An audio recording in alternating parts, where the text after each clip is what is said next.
Welcome, everybody, to Creating Sustainable Infrastructure for Pandemic Preparedness and Response. I'm Carmel Shachar, the Executive Director of the Petrie-Flom Center for Health Law Policy, Biotechnology, and Bioethics at Harvard Law School. Before I give some framing remarks and then welcome our speakers for this moderated discussion, a few housekeeping items. First of all, this is a moderated discussion, and we not only welcome, but we strongly encourage you to submit questions to our speakers. You can do so at any time using the Q&A feature found in the meeting controls at the bottom of your screen. I'll be monitoring the Zoom Q&A feature and pulling those questions and asking them throughout the discussion. So don't feel like you have to wait until the end. You can also join the conversation or submit questions on Twitter. We're at Petrie-Flom, and you can use the hashtag pandemic preparedness. Again, that's hashtag pandemic preparedness. If you have any technical issues, and I sure hope you don't, please email petrie-flom@law.harvard.edu. That's the best way to get our attention that something is not right. We will share the fully captioned event video with all registrants within 1 to 2 weeks. So keep an eye on your inbox. We'll be sending out an email notifying you that the event is posted. Share it with your friends who couldn't make it today. If you like this event, we have a really busy event slate coming up for the academic year. For example, in a week and change, we have a conversation from a Deputy General Counsel of the FDA discussing the FDA's response to emergency situations. So right up the alley of this audience. The best way to find out about our events is to sign up for our newsletter. It comes out twice a month, so it won't clog your inbox.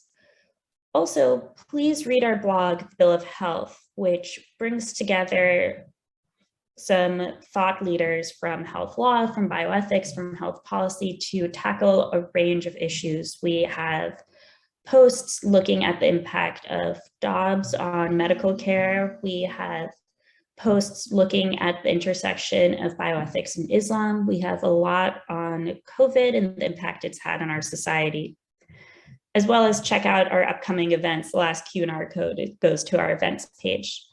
We designed this event with Concentric by Ginkgo. So thank you very much, the Concentric team, for your wonderful help with this important discussion. If you're interested in what Concentric does, we've included the link to their website, www.concentricbyginkgo.com. They're a truly amazing team that's very much dedicated to public health. So with that, Laura, excellent. Thank you for clicking it over.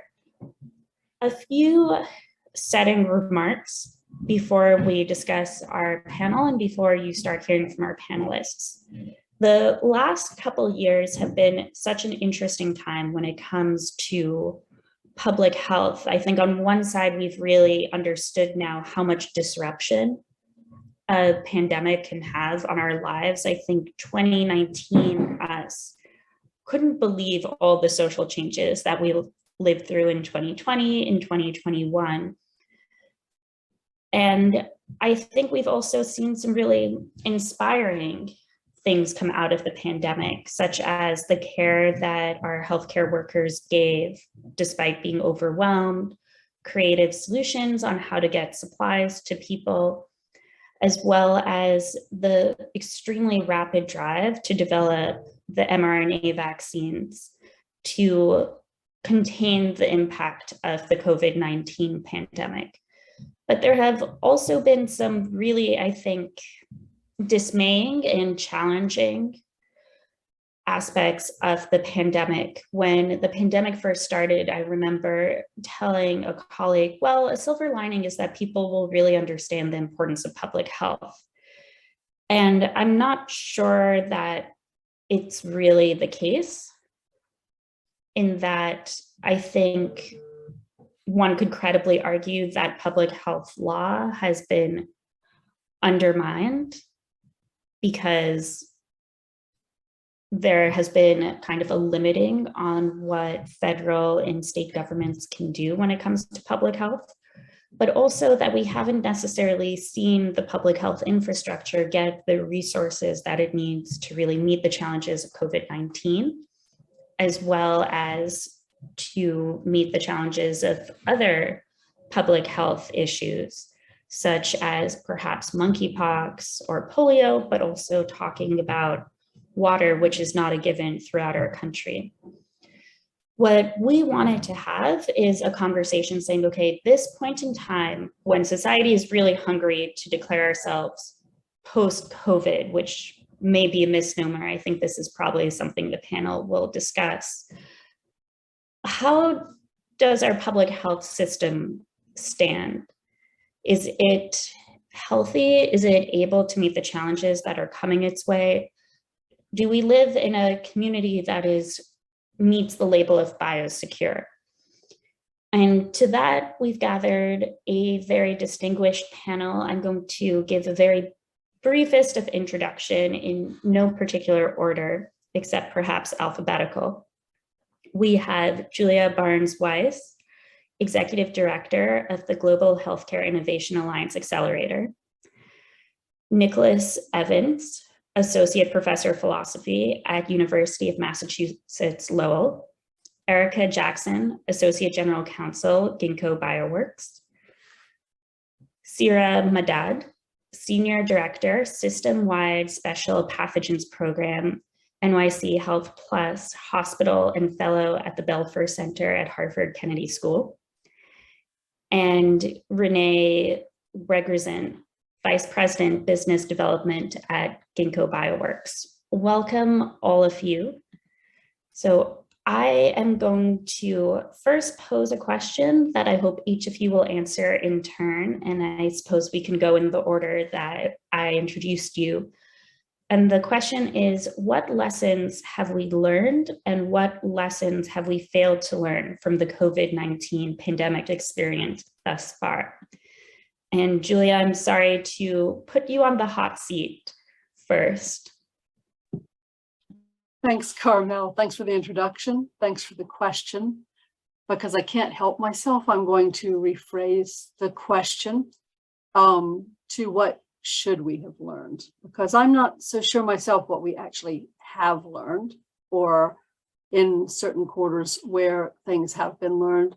And I'm also going to divide my answer into what we've learned perhaps from a US perspective, or what we should have learned, and also from a global perspective, because I think they can be quite different. And all of us that work in the sort of global health sphere hear that frequently.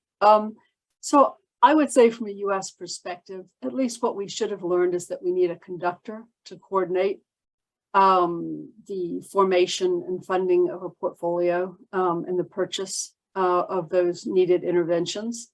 There needs to be coordination and a driver and an agreement on what we need for interventions. Also, to respond to goals, we've been quite good when we're focused on those. So if there has been pre-existing development and relationships and funding of science and development, we were good at achieving the goals that we chose to develop vaccines against COVID-19, at least for the US, as soon as possible. And at least within the US, coordinating deployment, although that's probably mixed, maybe less learnings around there's acceptance to build trust that has to accompany the deployment of vaccines and the other countermeasures. And what I think we perhaps are beginning to learn is that the goals evolve, and that we haven't been so focused on how do you evolve from the goals of these vaccines and only vaccines to what else is needed, and how do we turn, for instance, the existing vaccines into the new variant vaccines, and what do we do with the old ones? So I think we are good at a point in time when we focus, when we have investment in advance. In the US, we've been good. Perhaps there have been some learnings about assessing and responding to threats, but we should have learned that that takes a worldwide view. I'll focus a little more on the global perspective because I think in the US we don't as often as we should. And I think as we've seen, the global community was not prepared to respond cohesively to a health emergency on the scale of COVID-19. And while many richer nations learned that what could be achieved in a short period of time with the right funds and collaborations, countries with less resources and less negotiating leverage learned they can't rely on the prompt support of the international community during a pandemic, which is a sad learning. And that countries will, for the most part, focus on their own protection. I guess not surprising, but there was a lot of hope at the beginning that we would be more sharing. And certainly the corollary to that is that countries with biomedical research capabilities and funding were more likely to develop their own medical countermeasures. So efforts to protect countries without the ability to purchase their own vaccines, who didn't have the leverage to prevail in the original bidding war, were really damaged by those bilateral agreements and the use of the leverage by countries with more money. And this really made it difficult for organizations such as COVAX to help provide equity in providing vaccines to the rest of the population.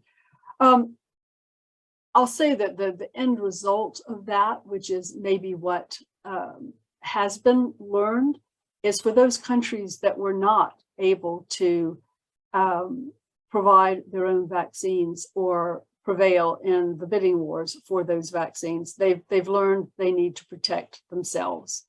And both in pre-existing relationships with academic and industry players, and also in building their own manufacturing capabilities for moving forward. So there have been, I think, at least for some areas of the world, a kind of, I would say not awakening, because I think they already knew that, but I think the knowledge that they need to take action very quickly. And again, I would say that we need a conductor, both globally and domestically, that is going to coordinate all of the actions around developing and monitoring the portfolio of medical countermeasures that are needed, and figuring out a way to share them more equitably in the future. And I think it remains to be seen. Now it's clear a lot of money is needed. And there's the new financial intermediary fund, the talk of a pandemic treaty, but a lot of unknowns about how that will be achieved. So they're evolving needs. Thank you.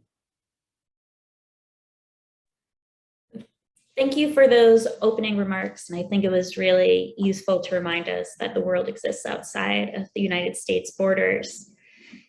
So next we have Nick.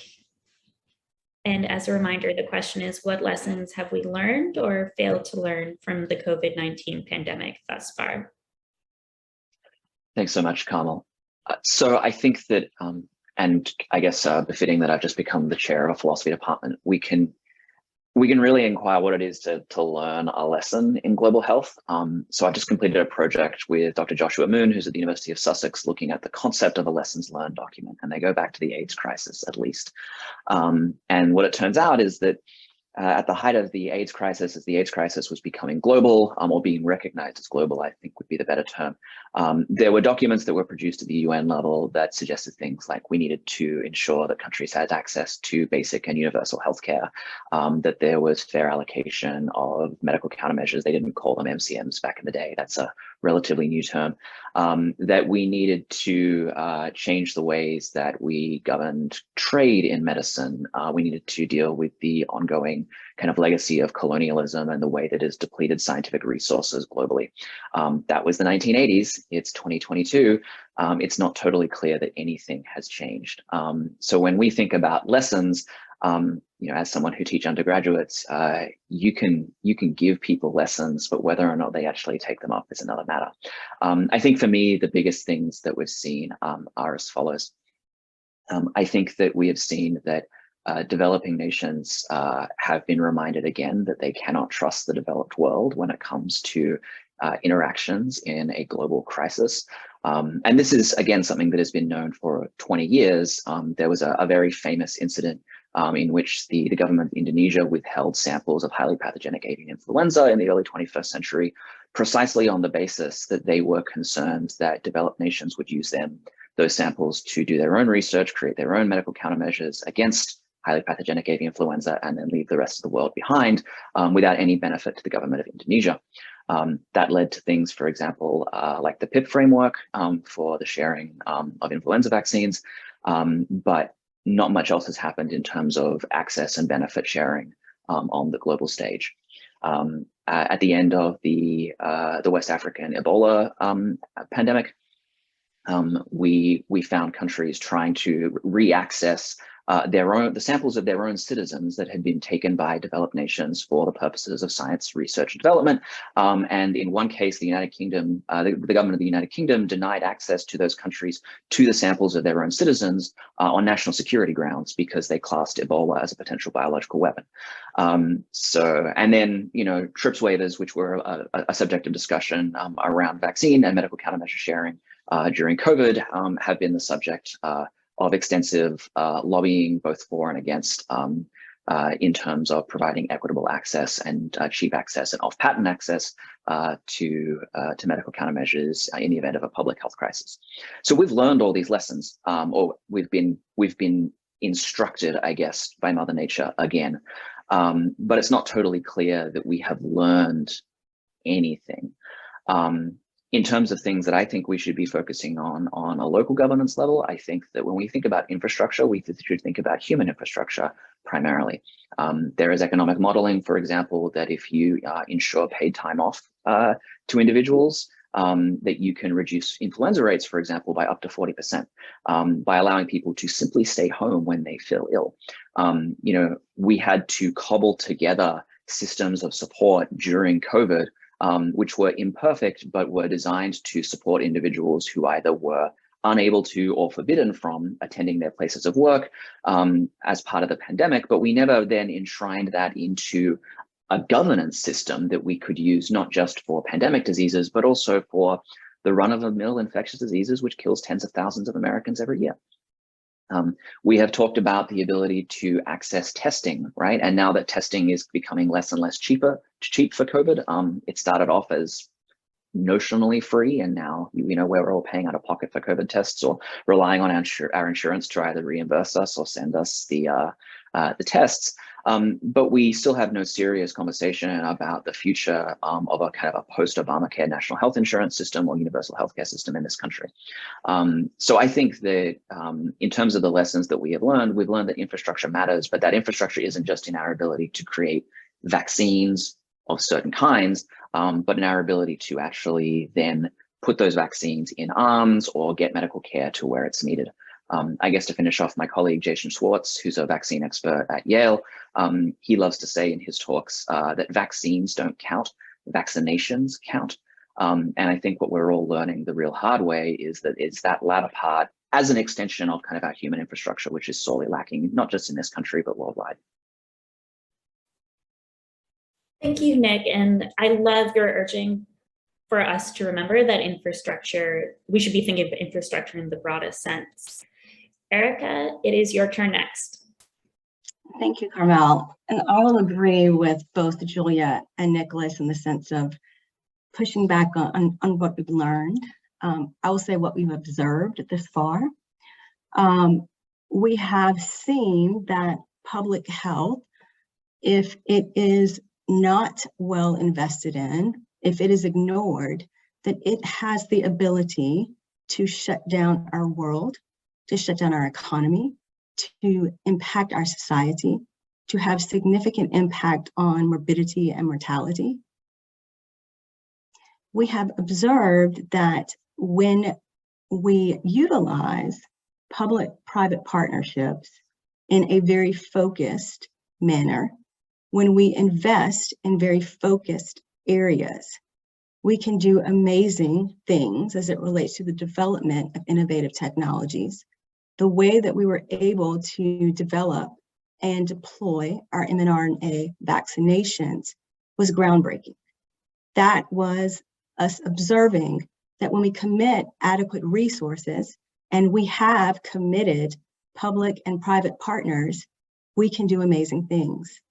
I think in the sense of these important observations, I am concerned with how we will use them to create a longstanding and sustainable and responsive public health infrastructure system. We will need to have more engagement and involvement from a variety of stakeholders. Government cannot do it alone. The private sector cannot do it alone. Non-governmental organizations cannot do it alone. We all must work together. And it is not the work of a local community, a state, or a nation. It's the work that we must do globally. And we have to have standardization and harmonization. I think, and we'll discuss this more through the panel, how do we get there and how do we create that? But that is what is needed on an ongoing basis to ensure that we can adequately prevent, detect, and respond to these types of biological threats. I love your thoughts about how to engage, and I think it's going to be really interesting to hear from you later a little bit about public-private collaborations, especially, I think, on this topic, Erica. So after that, Saira. I'm going to echo certainly some of the lessons learned both from Julia, Erica, and Nick. And I'll give my kind of top, few lessons learned and where we continue to have failed, and I'll show some examples. So first, a lesson learned is, how we have persistent racial and ethnic disparities in health, and the COVID-19 pandemic has exacerbated these existing inequities across race, ethnicity, age, gender, and even in geography and where you live. And we've seen that both being translated in who is at higher risk for infection, who is disproportionately affected through hospitalizations and death, and our data show that. And unfortunately, we haven't learned from it. And as I'm responding to the current monkeypox outbreak, as I'm looking at very similarly some of the disparities we're seeing in the BIPOC community, we're seeing, for example, just in North Carolina, Black Americans represent 73% of monkeypox cases, but only 25% of those that have been vaccinated, right? So you're seeing a huge disparity there. And so you think we learn from that, from the COVID-19 pandemic, knowing that we have these, racial and ethnic disparities, both by gender and race and the like, but we continue to fail at closing that gap. Another big lesson learned is, and Nick, I think, has certainly alluded to that, is that we can't just rely on biomedical sciences. And certainly that's what has given us these amazing vaccines and therapeutics and the like. But what's going to take us kind of further from translating vaccine into vaccinations is relying on social sciences.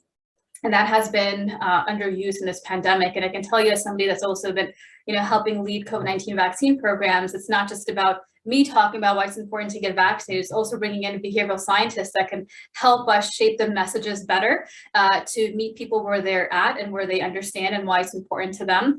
So really making sure that we're bringing in social sciences to our pandemic response and moving forward. The third is risk, right? And you're hearing a lot, for example, even for CDC saying, go to this website, and if you're seeing high levels of community transmission, you should be masking, you should be doing X, Y, and Z. But risk is not just about numbers, and we've been relying on numbers to calculate what our personal risk is. And it's not just about numbers. It's also depending on where you live, where you were born, who you are, the zip code that you live in, your obviously underlying health conditions. And so there's these complex layers that we often don't talk enough about. And we just ask people to calculate or calibrate their own personal risk and give them a website. And that's not how it really needs to happen. The fourth is data is king, right? As someone that certainly helps make policy and guidances at the healthcare level, we rely a lot on data. And we unfortunately have not had enough data in this pandemic, and we relied on other countries to give us some of that data. And so we really need to make sure we have a much better data infrastructure that's going to tell us in real time, not retrospectively, where we need to go, where we need to be, and how our policies need to reflect that.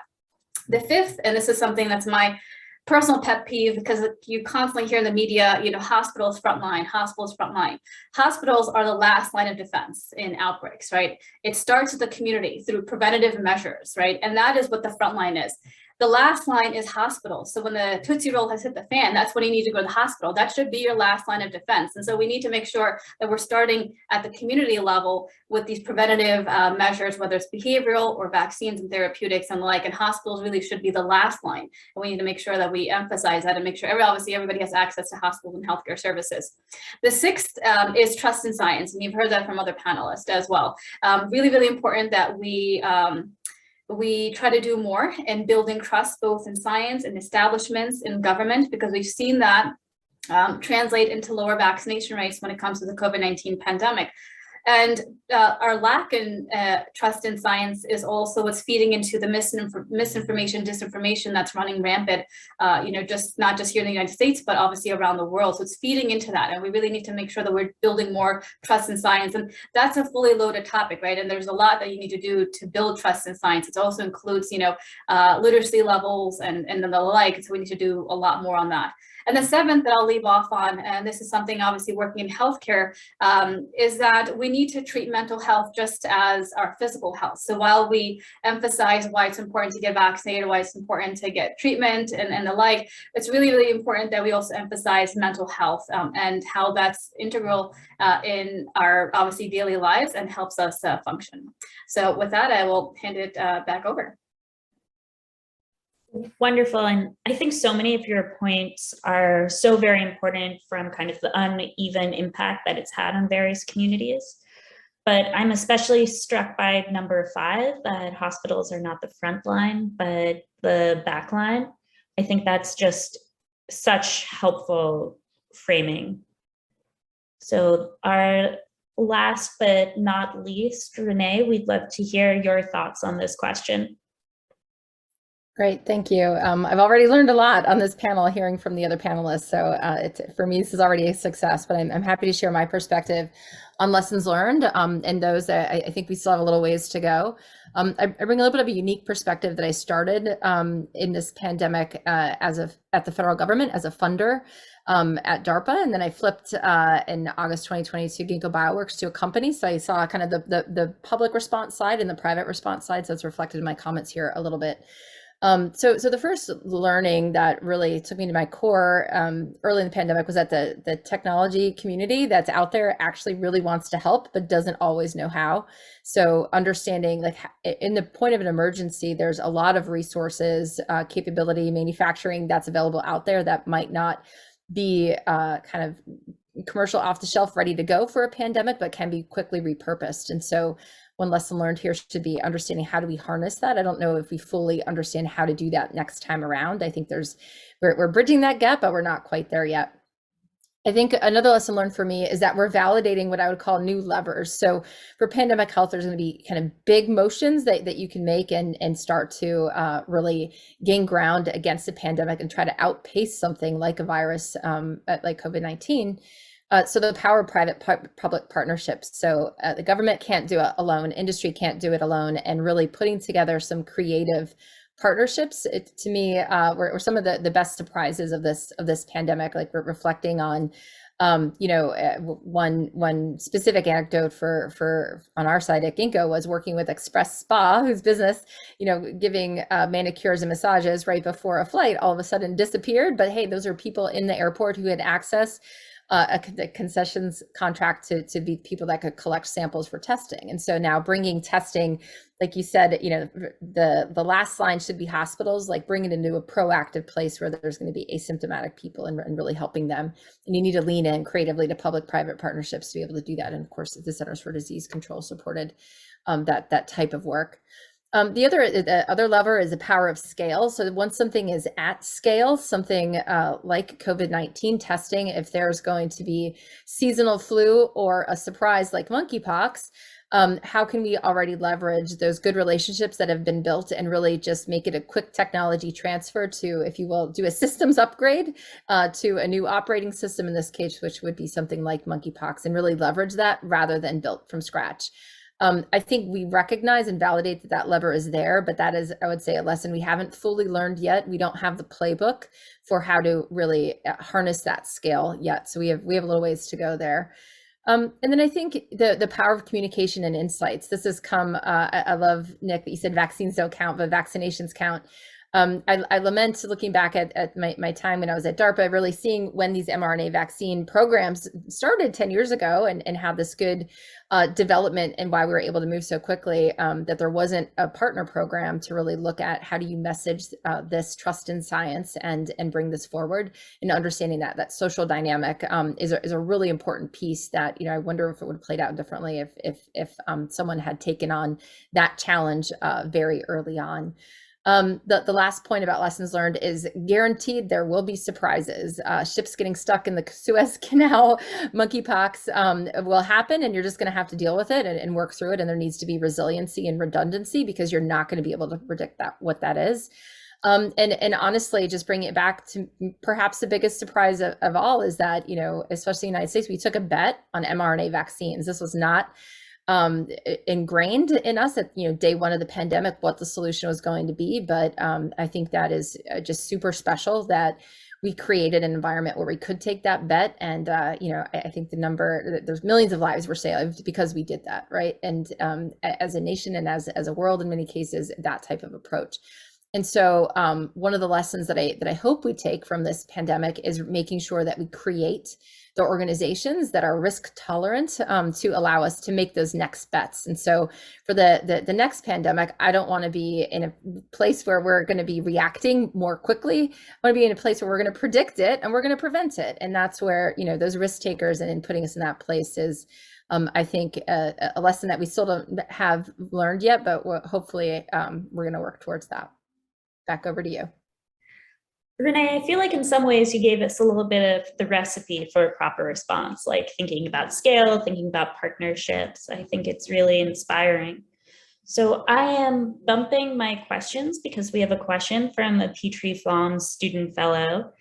Aparajita asked Julia, but also the rest of the panel, apart from failing to pre-commit through advanced market commitments and contracts, countries like India did not have the required infrastructure to supply the mRNA vaccines, which require to be stored at very low temperatures. In India, the drug journeys from manufacturing to pharmacy through temperatures as high as 40 Celsius. Can a global conductor, as proposed, solve such a kind of local infrastructure issue, and what should the global conductor focus on? So again, that's from one of our very new Petrie-Flom student fellows.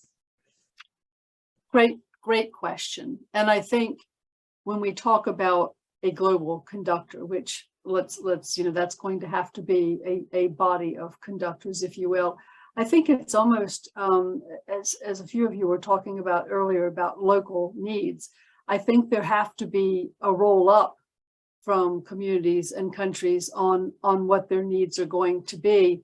And when potential countermeasures are invested in, how are they going to meet the needs of those particular communities? And, the WHO has been clear on requiring pre-qualification. So this is the whole regulatory issue. What is needed for a particular country from a regulatory perspective, but also from a logistics perspective, and why it's also important that I see that we're almost moving to a kind of a protectionism kind of manufacturing scheme right now, where the US is saying everything should be made in the US, but countries need to have products made in country. And that means public-private partnerships need to support and incentivize the formation of research and development and manufacturing in different regions and communities so that those particular needs can be addressed. And even the evolution of, for instance, a vaccine, especially a biologic itself, it needs to be regionally or domestically focused. And so I think it is, in a sense, a kind of roll up of information and needs, so that the coordination bodies know what they need to have in the portfolio, what the portfolio is likely to cost, and that there actually is a purchaser at the end of the day. Because as we're seeing now, if communities don't want to purchase the vaccines and other medicines available, then we've wasted money to some perspective, but we're also risking those populations that are as of yet unprotected. Thanks.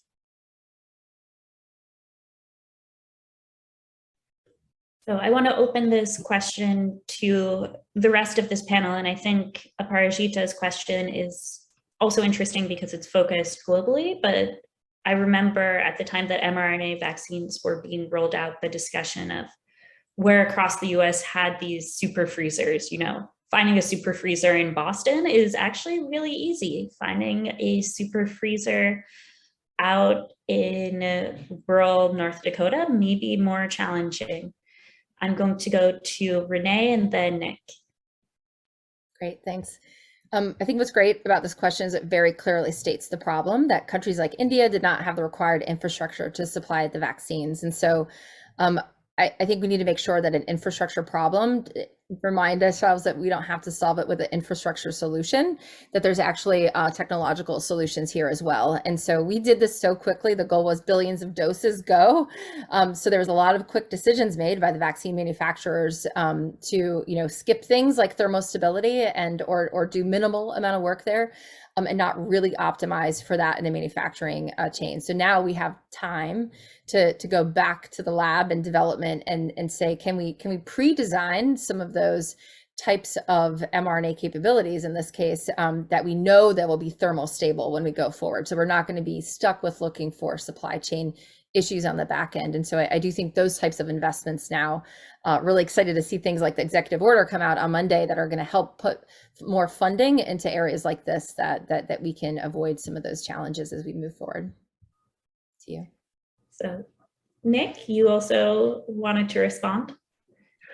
Yeah, I wanted to kind of add two things. One is that I think we should be really careful about kind of countries' successes and failures to pre-commit and to contracts. For those of you who remember 10,000 years ago, in late 2020, there was an issue that countries did pre-commit and exchange contracts, and countries that manufacture just reneged on those contracts, right?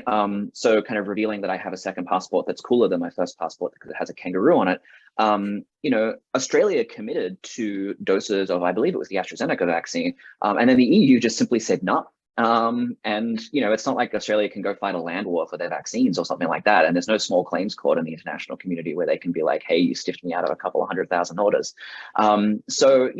We have to understand that the injustices are more than just that countries lack cold chains, for example. And then if we turn to the cold chain, I really like that Renee's comment in her previous kind of opening statement around kind of what kinds of technological innovations we need. And cold chains, as my colleague at Northwestern, Adia Benton, likes to say, people talk about the developing world like it's a faraway place, but there are certain parts of the United States which are worse off than much of the developing world, right? When it comes to public infrastructure, solving the cold chain in certain parts of this country is just as challenging as solving the cold chain in India or Indonesia or Australia or anywhere you care to mention.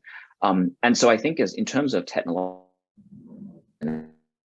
whether it's for the mRNA vaccines or the many other vaccines that we conveniently have forgotten in America that still exist around the world and do just fine at protecting everyone, we are going to need the ability to transfer those in a last mile fashion to people who need them. And when it comes to solving vaccination rates to a certain extent, having hyper-local abilities to vaccinate people door to door is actually a very well-established solution to vaccine hesitancy, because a lot of hesitancy is in part a lack of access.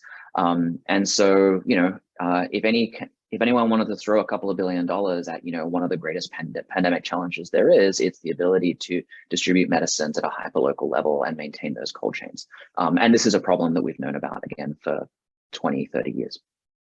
So I'm going to hand this over to Erica in a moment because she's been waiting patiently. But Nick, some of your response, I think, leads us to a question that a different audience member has asked.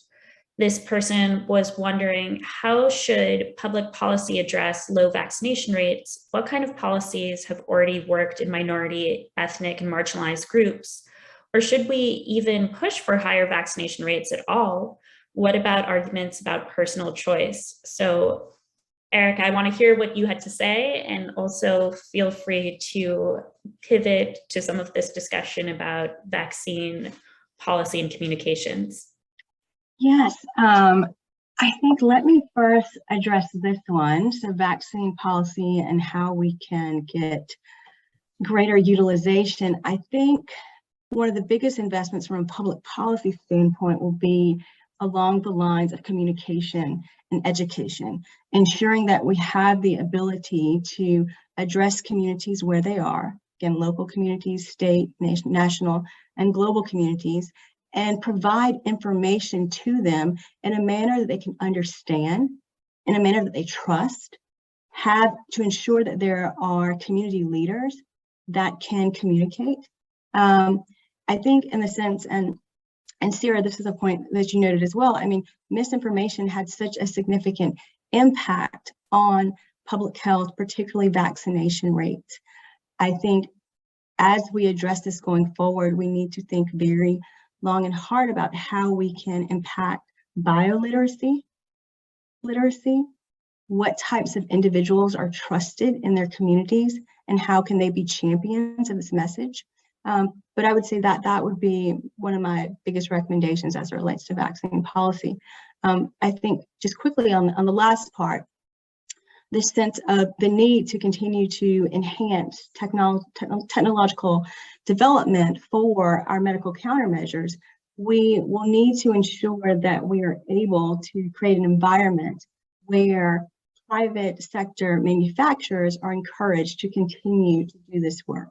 So the idea of now, how can we improve the stability and the nature in which these vaccines have to be carried and how they have to be delivered? What systems can we create to incentivize further production, further development? And we can look to some of the other things that we've done, particularly in the US. So with neglected diseases, we have a priority review process. Are those types of things, are there other incentives that we can provide to manufacturers beyond just funding to encourage them to continuously innovate and develop these technologies, particularly to ensure inclusivity and equity, and that we have global access? Sarah, you've been waiting, and Erica also, I think, flagged that as somebody who works within the New York City health infrastructure, you probably have given a lot of time and thought into how can we promote the adoption of vaccines, not just for COVID-19, but even, you know, winter's coming up, flu still happens, even with COVID and monkeypox running around. Yeah, so even with flu, this is, we've had a vaccine since the 1940s, yet less than half of Americans get vaccinated against seasonal flu every year. So when we talk about let's just vaccine hesitancy and ensuring folks have access, I think when we talk about some of the things that have worked in the context of the COVID-19 pandemic, mandates certainly work. We've seen that obviously in the numbers, and then outside of mandates, also having the ability to ensure if you're going to certain public venues that you're vaccinated and you're showing that proof of vaccination. That certainly has worked. As somebody that certainly works in New York City, and have gone to many venues, I've seen folks that have been turned away because they haven't been vaccinated, and people that have been are let in. And that's not talking anything about is that doing anything of limiting transmission and things like that. This is just strictly talking about what helps with increasing vaccination rates in that sense. And it's hard to also compare apples to apples of what works the best, because everything happened simultaneously. So it's very hard to untangle what was some of the best processes that helped with vaccination rates. But the other thing that I wanted to also briefly touch on, and this is what Erica had mentioned, is bioliteracy. And one of the stats that I wanted to highlight is 130 million, Americans lack proficiency in literacy. So they read below the equivalent of a 6th grade level. So when you talk about, for example, even healthcare settings, we constantly develop patient pamphlets, right? Why you should get vaccinated, what is monkeypox, why you should get vaccinated against polio, right? And we're putting information in kind of that 2nd, 3rd grade level for a reason, because we know many individuals may not comprehend, not let alone read, but comprehend and then apply that to their daily life. But I really do think we need to do a much, much better job when it comes to health literacy if we really want to influence health behavior, because that goes a long, long way. And we certainly see that from a healthcare delivery perspective. So I love this talk about literacy being a fundamental cornerstone of pandemic preparedness and biosecurity, because I think very often now in this era of COVID, when we think of pandemic preparedness, our thinking kind of starts and stops with vaccines. And so to that, I want to kind of take one step back in this dance and give a very, very fundamental question, which is, what does biosecurity mean? What does it mean for a community to try to achieve some measure of biosecurity? And here I will start with the professor. So Nick, you are in the hot seat. So we're pivoting from vaccine hesitancy to biosecurity. And what does it mean to have biosecurity? I think that, to start off, my colleagues across the Atlantic would point out that there are a whole series of languages that don't have the word biosecurity, and the distinction between, for example, biosecurity and biosafety is irrelevant, for example, to the French. It's just not in their, literally not in their language to kind of have that distinction. I think that when we think about biosecurity, we have to keep in mind that in the United States, post 2001, biosecurity has had a very specific set of meanings that have arisen out of concerns around the intentional use of biological agents to cause harm to human health. And then over time, that has kind of come to encompass natural threats as well. It's not that natural threats were never part of the equation. It's that these two kind of fields have kind of recombined. Especially kind of with the kind of resurgence of this term that we have, health security, which arose again in the 80s and kind of has become more popular in the last kind of 10 years. What does it mean to have biosecurity? And kind of one, because I can't stop being Australian, biosecurity in Australia is agricultural. It's not human health at all. So it's about protecting horses mostly. So when I think about biosecurity, what I'm thinking about is a kind of large, all of government concern around the measures that we need to take to prevent harms to human health, usually through the transmission of infectious or communicable diseases, whether those communicable diseases are being used by someone or simply come to exist through kind of the roll of the dice with nature, and our incursion into kind of areas of biodiversity where these bugs live. And so that would then include comments on, how would we prepare an educational system for biosecurity? What does health literacy mean for, in this case, Americans, but also citizens of the world? What do our labor rights tell us about biosecurity, right? When we talk about, the front lines or essential personnel, the people on the front lines of the attack from COVID-19 were often service workers. Right? They were more likely to interact with people, many people, and be infected simply because of where they were. Biosecurity historically has not dealt with these questions in any sustained format. Since I started working on biosecurity in my PhD, I don't know of many, for example, literatures on the role of education in promoting good biosecurity on a citizen, kind of individualistic citizen-based level. But I will say, as someone who's worked in hospitals in this country, and not necessarily for communicable or infectious diseases, but just, rounding when I was a postdoc at the University of Pennsylvania, medical literacy is a crisis in this country and has been for many decades. And it doesn't matter whether you have small cell lymphoma or carcinomas, or whether you have COVID, or whether your parents are getting dementia. Medical literacy is always something that we struggle with whenever we deal with patients or the public. And so when we're thinking about this, we're really thinking about a serious investment. But if we take the security aspect of biosecurity seriously, in every other aspect of security, the US commonly agrees that security is a public good. It is messy, it is expensive, and it takes a lot of resources, right? That's why we give our Department of Defense hundreds of billions of dollars a year. So we should expect biosecurity to be messy, to be a common good, to be infrastructurally heavy, and to be expensive. That is quite the call to arms, Nick. Julia, I see that you have a response. I don't know if it's a response, but Nick has just laid out kind of what has to happen. And so I'm back to my coordinator. I think in a sense, both the federal government and the international organizations that are financing and purchasing medical countermeasures have to decide what is a biosecurity, both domestically and globally, because only then can you set up the goals for public-private partnerships, figure out how you're going to fund those public-private partnerships, set in place those agreements and partnerships and know if they achieve their goals, and then track their goals.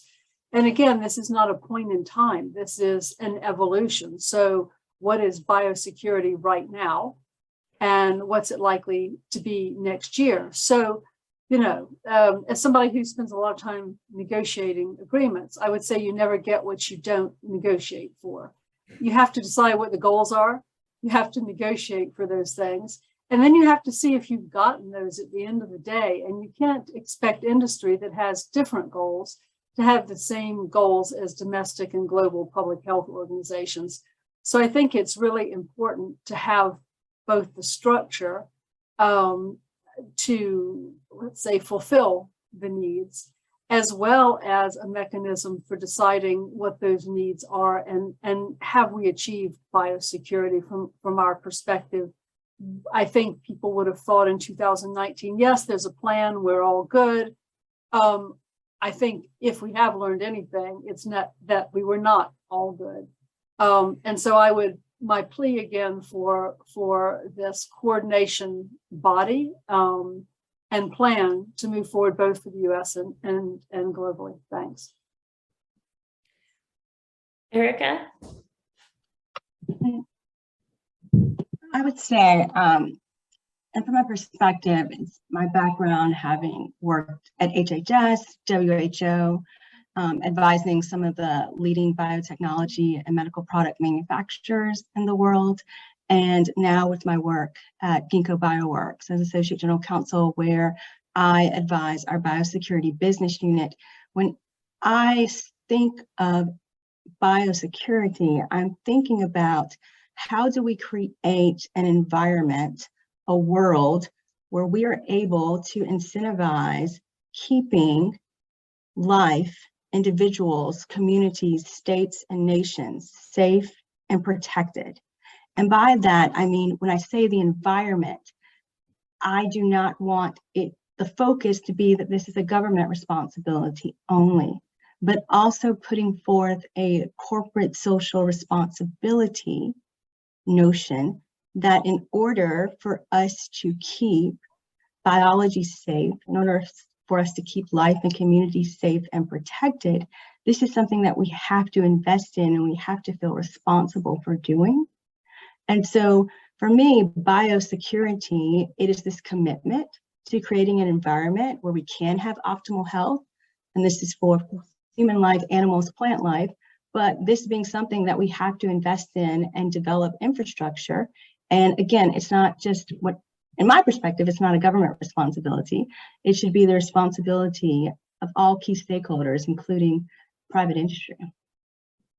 So before we kick it over to Nick, Erica, I think you've really talked about the different players that have a responsibility in biosecurity, as well as drawing on some of your industry background.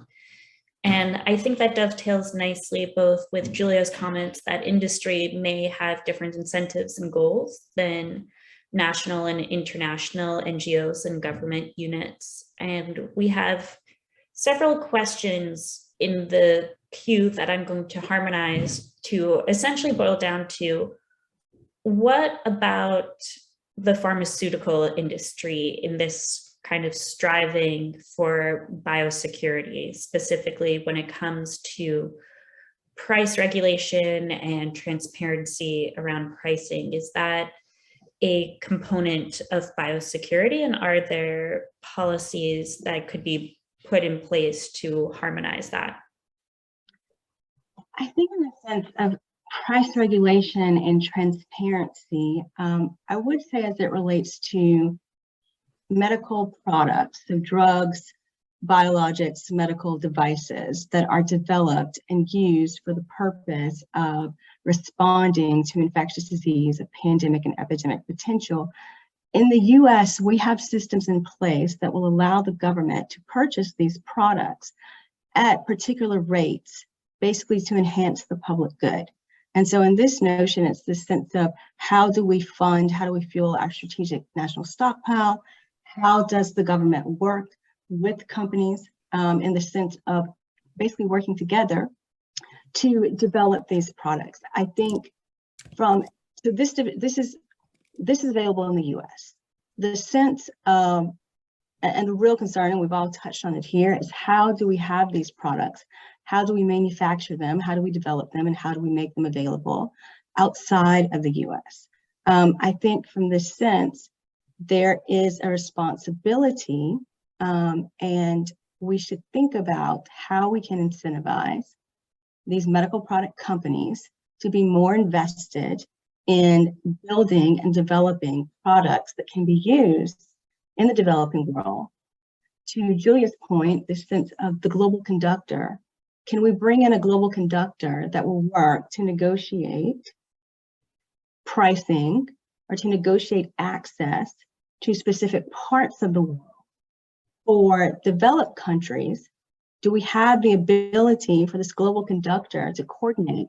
There's an investment fund that we donate to, that we fund on a consistent basis to ensure that we're able to develop these products, particularly innovative products, on a consistent basis.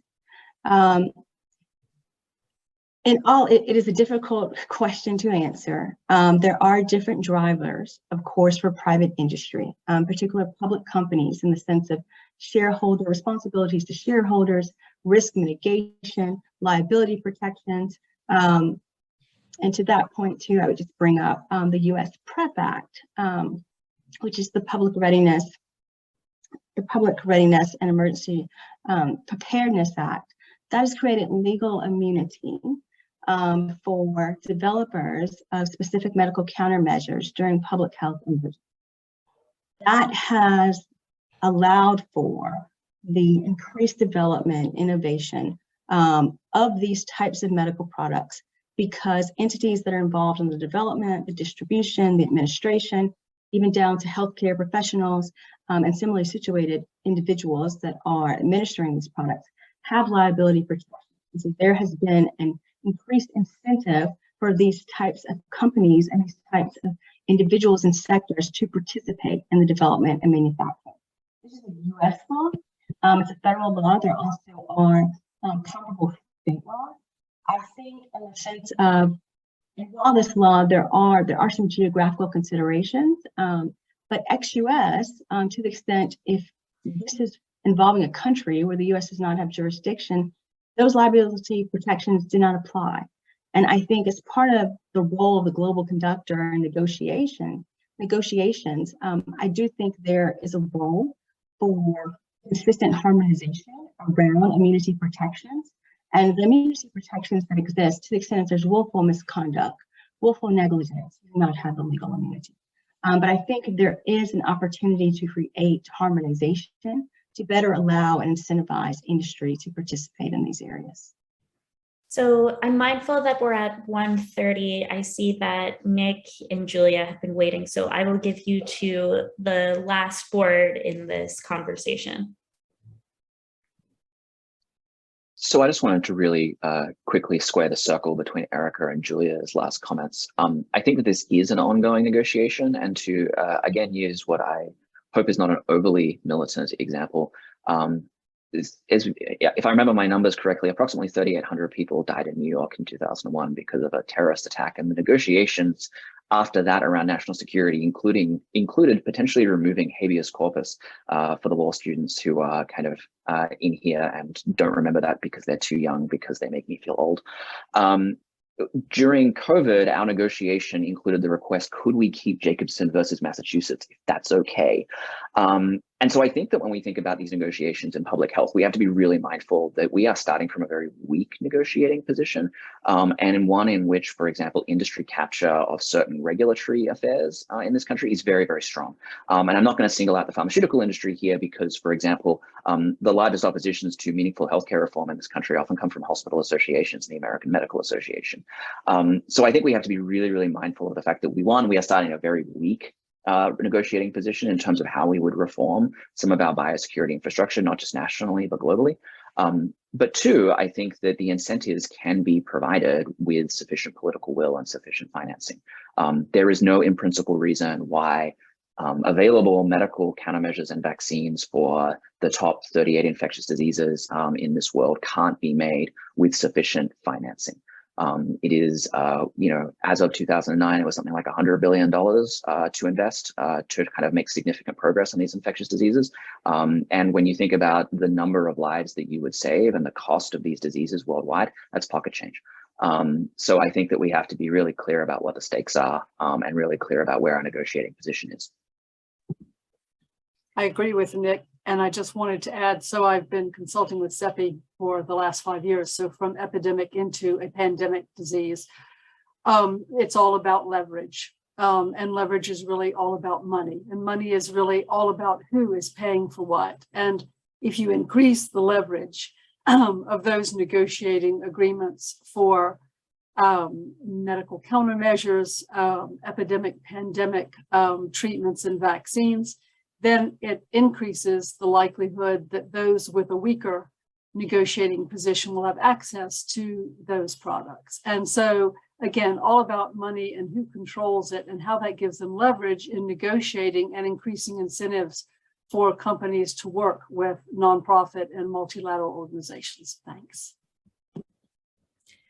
So I'm mindful that we are at time, but we appreciate everybody who took their lunch hour to participate in or listen to this extremely thoughtful, nuanced conversation about what communities can do to prepare themselves for public health challenges. A big thank you to all of our attendees.